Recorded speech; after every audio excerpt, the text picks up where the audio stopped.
karag-karag, welcome back to my vlog. Isang magandang umaga sa inyong lahat mula dito sa Lasak City. At ito na nga mga karag-karag, mga latest na mapasabog eksena galore na pinag-uusapan ng mga active na machismosa sa social media. Gulat ba kayo sa paglayas bye-bye ni Madam Ami sa Miss Universe Organization? Sa kanyang latest na revelasyon, ayun na, tuluyan na talagang namamaalam ang CEO ng Miss Universe Organization. Ako hindi ako nagulat. Parang, expected na namin yan.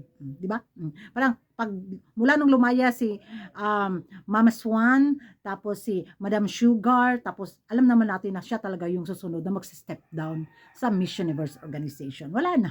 Tuluyan na talagang namatay ang prestigyosong pageant na to. Oh, di ba? Parang minupusal distraction look ni Coragan. Di ba? Ganon. Kasi doon ako galing sa Mexico, nakibalita ako. Kaya sa paglayas niya, maraming nalungkot na mga din, beauty pageant lovers, tapos yung mga beauty queen na bigay ng simpatiya, pero wala na talagang choice. Kasi ang namamalakad ngayon is yung taga Mexico at si Madam Hello the Universe, di gawin na nilang yung pageant na to, King Koy to the max na talaga.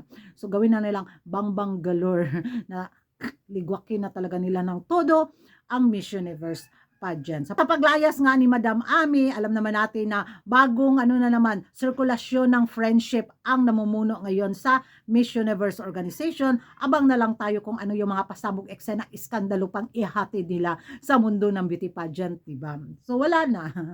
Parang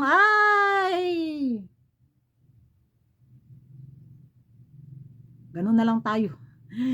Kung anong laban yung aabangan natin sa darating na laban sa Mexico, andun na, nakalista na siguro yung mga putaheng inihanda nila. So this year, ayoko mag-expect sa pambato natin. Ako, i-enjoy ko na lang yung pageant, yung mga pa-chismis at mga pa-intriga na lang yung aabangan ko. Pero sa laban ng kandidata natin ngayon sa Miss Universe pageant, wala lang. Baba lang yung expectation ko kasi alam naman natin, di ba, na magabang na lang tayo nito mga karag-karag kung kaninong putahe yung iyain. Ang pantay ba o ang tacos? Diha na mo.